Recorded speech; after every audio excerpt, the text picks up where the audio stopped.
नमस्कार दोस्तों, स्वागत है आपका आज की बेहद बड़ी और ताजा खबरों की इस वीडियो में। दोस्तों आज की इस वीडियो में जानेंगे आज की महत्वपूर्ण खबरों के बारे में।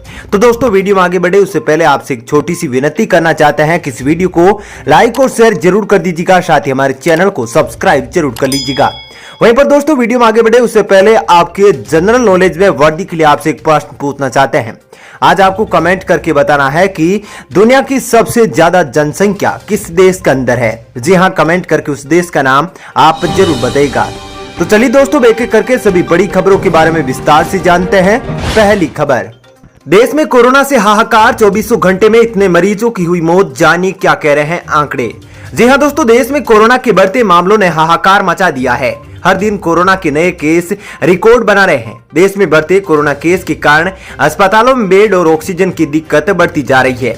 पिछले 24 घंटों में रिकॉर्ड 3,86,854 नए मरीज सामने आए हैं। अब तक एक दिन के अंदर मिले नए मरीजों का यह आंकड़ा सबसे अधिक है। इससे पहले 28 अप्रैल को सबसे ज्यादा 3,79,000 मरीज की पहचान हुई थी। वहीं पर कोरोना के बढ़ते केस के बीच कोविड-19 से मरने वालों की संख्या भी बढ़ती जा रही है। ये लगातार तीसरा दिन है जब 3,000 से ज्यादा लोगों की मौत हुई है। चलिए दोस्तों जानते हैं अगली खबर।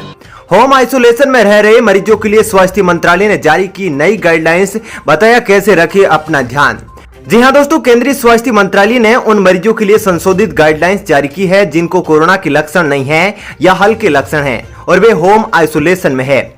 इससे पहले बीते साल होम आइसोलेशन में रह रहे मरीजों के लिए दिशा निर्देश जारी किए गए थे, जिनमें अब संशोधन किया गया है। दिशा निर्देश में कहा गया है कि लक्षण नहीं होने के साथ साथ मरीज में ऑक्सीजन सेचुरेशन 94% से अधिक होना चाहिए, जबकि मामूली लक्षण वाले रोगियों को सांस लेने में दिक्कत नहीं होनी चाहिए। वहीं पर स्वास्थ्य मंत्रालय ने अपनी गाइडलाइंस में कहा कि होम आइसोलेशन में रह रहे मरीजों को रेमडेसिविर इंजेक्शन नहीं लेने की सलाह दी गई है। ये केवल अस्पताल में ही लगाया जाना चाहिए। वहीं पर मामूली लक्षण होने पर स्टेरॉइड नहीं दिया जाना चाहिए और 7 दिनों के बाद भी अगर लक्षण बने रहते हैं तो उपचार करने वाले डॉक्टर से विचार विमर्श कर कम डोज का ओरल स्टेरॉइड लेना चाहिए। गाइडलाइंस में 60 वर्ष से अधिक उम्र के रोगी या हाइपरटेंशन, मधुमेह, हृदय रोग, फेफड़ा या लीवर या गुर्दे जैसी बीमारियों से पीड़ित लोगों को चिकित्सक के परामर्श से ही होम आइसोलेशन में रहना चाहिए। ऑक्सीजन सेचुरेशन लेवल में कमी या सांस लेने में दिक्कत आने पर डॉक्टर से परामर्श लेनी जरूर चाहिए। वहीं पर संशोधित दिशा निर्देश के मुताबिक रोगी गर्म पानी का कुल्ला कर सकता है या दिन में 2 बार भाप ले सकता है। अगर बुखार पैरासीटामोल 650 mg दिन में 4 बार लेने से नियंत्रण में नहीं आता है तो चिकित्सक से परामर्श ले। जो अन्य दवाएं जैसे दिन में 2 बार नेप्रोक्सेन 250 mg ले सकते हैं। चलिए दोस्तों जानते हैं अगली खबर। 1 मई से बदल जाएंगे बैंकिंग, गैस सिलेंडर की कीमतें सहित कई नियम, आपकी जेब पर पड़ेगा सीधा असर। जी हां दोस्तों, 1 मई 2021 से आपसे जुड़े कई नियमों में बदलाव होने जा रहा है। इसमें बैंकिंग, एलपीजी सिलेंडर की कीमत, कोरोना वैक्सीनेशन से जुड़ी कई तरह के नियमों में बदलाव शामिल है, जिनका सीधा असर आपकी जेब पर पड़ेगा। आइए जानते हैं उन बदलावों के बारे में जो 1 मई से 18 साल से ज्यादा उम्र वालों को वैक्सीन, कोरोना संक्रमण के बढ़ते प्रभाव को देखते हुए वैक्सीनेशन अभियान को तेज कर दिया गया है। इसी के तहत 1 मई से 18 साल से ज्यादा उम्र के लोग कोरोना वैक्सीन लगवा सकेंगे। अभी तक केवल 45 साल से अधिक उम्र के लोगों को ही वैक्सीन लगवाई जा रही थी। वैक्सीन लगवाने के लिए कोविन पोर्टल, आरोग्य सेतु एप्लीकेशन या उमंग ऐप के जरिए रजिस्ट्रेशन करना जरूरी होगा। चलिए दोस्तों जानते हैं अगली खबर। कार या बाइक चलाते हैं तो यहाँ चेक करें आपका कोई चालान कटा है या नहीं, घर बैठे तुरंत हो जाएगी पेमेंट। जी हां दोस्तों, कोरोना की वजह से इन दिनों सभी चीजें ऑनलाइन खरीदने और पे करने का ऑप्शन आ गया है। इसी कड़ी में परिवहन मंत्रालय ने भी ऑनलाइन चालान जमा करने की सुविधा शुरू की है। बता दें कि ट्रैफिक नियमों को कड़े करने के लिए सरकार ने कई सड़कों पर कैमरे लगा दिए हैं, जिसका ध्यान अभी लोगों को कम रहता है। इन कैमरों के जरिए आपको गलती करने पर आपका चालान कट जाता है और आपको पता भी नहीं चल पाता। हालांकि आपको घबराने की जरूरत नहीं है। आपका चालान हुआ है या नहीं ये आप घर बैठे ही जान सकते हैं और चालान होने की स्थिति में उसका पेमेंट भी बिना किसी दिक्कत के कर सकते हैं। चलिए दोस्तों जानते हैं अगली खबर। देश में कोरोना के खिलाफ 15 करोड़ के पार पहुंचा टीकाकरण का आंकड़ा, एक दिन में लगे 20 लाख टीके। जी हां दोस्तों, देश में कोरोना के खिलाफ टीके की 15 करोड़ से अधिक डोज दी जा चुकी है। केंद्रीय स्वास्थ्य मंत्रालय ने बताया कि गुरुवार को देर रात 20 लाख से ज्यादा लोगों के टीकाकरण के साथ कुल आंकड़ा 15.21 करोड़ हो गया है। मंत्रालय के मुताबिक 93.85 लाख स्वास्थ्य कर्मियों को पहली डोज और 61.19 लाख को दूसरी डोज दी जा चुकी है। 1.24 करोड़ से ज्यादा फ्रंटलाइन वर्कर्स को पहली डोज और 67.04 लाख को दूसरी डोज दी गई है। चलिए दोस्तों, अब जानते हैं अगली खबर। मौसम विभाग का हाई अलर्ट, देश के अंदर इन राज्यों में जारी किया हाई अलर्ट। जी हां दोस्तों, उत्तर प्रदेश के कुछ जिलों में लोगों को गर्मी से जल्द ही छुटकारा मिलने वाला है। मौसम विभाग के अनुसार हिमालय पर पश्चिमी विक्षोभ सक्रिय होने के कारण गुरुवार से मौसम बदलेगा। 1 और 2 मई को तेज हवा के साथ बूंदाबांदी हो सकती है। वहीं पर उत्तर पश्चिमी क्षेत्र के मैदानी इलाकों में तेज हवा के साथ हल्की बारिश होने की संभावना जताई गई है। साथ ही पूर्वी उत्तर प्रदेश में भी 1 मई से बारिश की शुरुआत हो सकती है और 2 दिन तक ये जारी रहेगी। इसके अलावा देश के कई राज्यों में बारिश के आसार जताए गए हैं। मौसम विभाग के अनुसार राष्ट्रीय मौसम पूर्वानुमान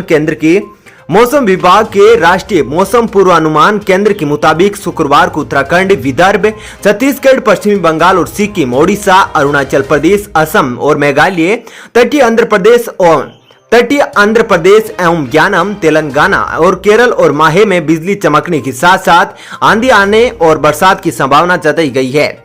चलिए दोस्तों, अब जानते हैं अगली खबर। चारा घोटाले मामले में हाईकोर्ट से जमानत मिलने के 12 दिन बाद लालू प्रसाद यादव निकले जेल से बाहर। जी हां दोस्तों, संयुक्त बिहार में चारा घोटाले मामले में सजा याफ्ता से राजद सुप्रीमो लालू प्रसाद यादव जेल से रिहा हो गए हैं। हाईकोर्ट से जमानत मिलने के 12 दिन बाद वे जेल से बाहर निकले हैं। वे झारखंड के दुमका कोषागार में अवैध निकासी से जुड़े एक मामले में 19 मार्च 2018 से सजा काट रही थी। झारखंड हाईकोर्ट ने बीते 17 अप्रैल को मामले में जमानत की सुविधा प्रदान की थी, लेकिन अधिवक्ताओं के कार्य नहीं किए जाने के कारण बेल बोर्ड नहीं भरा जा सका था। बार काउंसिल ऑफ इंडिया के आदेश के बाद गुरुवार को लालू प्रसाद के पैरवीकार अधिवक्ता ने 2 निजी मुचकले दाखिल किए, जिसे कोर्ट ने सही पाकर बिरसा मुंडा केंद्रीय कारा होटवार के जिला अधीक्षक को भेज दिया। चलिए दोस्तों, जानते हैं अगली खबर। कोरोना के इलाज में कारगर साबित होगा आयुर्वेदिक दवा, केंद्र सरकार ने दी जानकारी। जी हां दोस्तों, कोरोना वायरस के संक्रमण से लड़ने के लिए सरकार की तरफ से जहां नागरिकों को देश भर में वैक्सीन लगाई जा रही है, वहीं एक आयुर्वेदिक दवा भी सामने आई है जो कोरोना के उपचार में कारगर साबित हो रही है। आयुष मंत्रालय की तरफ से कहा गया है कि हल्के और मध्यम स्तर के कोरोना के उपचार के आयुष 64 नाम की दवा कारगर साबित हो रही है। आयुष मंत्रालय ने गुरुवार को एक प्रेस कॉन्फ्रेंस के जरिए यह जानकारी दी। आयुष मंत्रालय की तरफ से कहा गया कि देश में कोरोना संक्रमण के मौजूदा हालात में प्रसिद्ध संस्थानों के वैज्ञानिकों का यह खोज उम्मीद की किरण लेकर आया है। चलिए दोस्तों, जानते हैं अगली खबर। एमएचए का राज्यों को निर्देश, ज्यादा प्रभावित जिलों की करे पहचान, 31 मई तक जारी रहेगी मौजूदा गाइडलाइंस। जी हां दोस्तों, केंद्रीय गृह मंत्रालय ने राज्यों से उन जिलों की पहचान करने को कहा है जहां संक्रमण दर 10% से ज्यादा है, जहां अस्पतालों में 60% से ज्यादा बिस्तर भर चुके हैं। इसके साथ ही मंत्रालय ने राज्यों से कहा कि ऐसे सभी जिले जहां कोविड के मामले ज्यादा है, वहां सघन स्थानीय नियंत्रण उपायों पर विचार किया जाना चाहिए। कंटेनमेंट जोन के लिए केंद्रीय स्वास्थ्य मंत्रालय की ओर से जारी की गई गाइडलाइंस अब 31 मई तक प्रभावी रहेगी, जिन्हें इसी महीने जारी किया गया था। साथ ही गृह मंत्रालय ने राष्ट्रव्यापी लॉकडाउन लागू करने की अटकलों को भी खारिज किया है। चलिए दोस्तों, जानते हैं अगली खबर। कोरोना संकट के बीच आज फिर मोदी जी की अहम बैठक, पहली बार केंद्रीय मंत्रियों संग करेंगे चर्चा। जी हां दोस्तों, भारत में कोरोना वायरस की दूसरी लहर ने कहर मचा दिया है। चारों तरफ अस्पतालों में ऑक्सीजन से लेकर बेड की किल्लतें हैं। देश में तेजी से बढ़ते कोविड-19 मामलों के बीच प्रधानमंत्री नरेंद्र मोदी आज एक बार फिर अहम बैठक करने जा रहे हैं। प्रधानमंत्री नरेंद्र मोदी ने आज यानी शुक्रवार को केंद्रीय मंत्री परिषद की बैठक बुलाई है। माना जा रहा है कि इस बैठक में कोविड-19 की वर्तमान स्थिति और वैक्सीनेशन अभियान को लेकर चर्चा की जाएगी। दरअसल ये बैठक डिजिटल माध्यम से हो रही है, जिनमें मंत्री परिषद के सदस्यों के अलावा केंद्र सरकार के शीर्ष अधिकारी भी शामिल हो सकते हैं।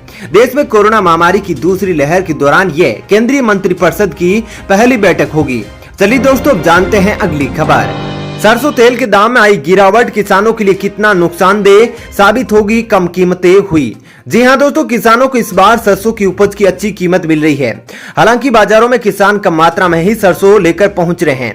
इस बीच बुधवार को दिल्ली तेल तिलहन बाजार में बुधवार को सरसों, सोयाबीन, मूंगफली और सीपीओ सहित विभिन्न तेल तिलहन कीमतों में गिरावट आई है। इस गिरावट के पीछे की वजह विदेशी बाजारों में इनके भाव में आई कमजोरी को बताया गया है।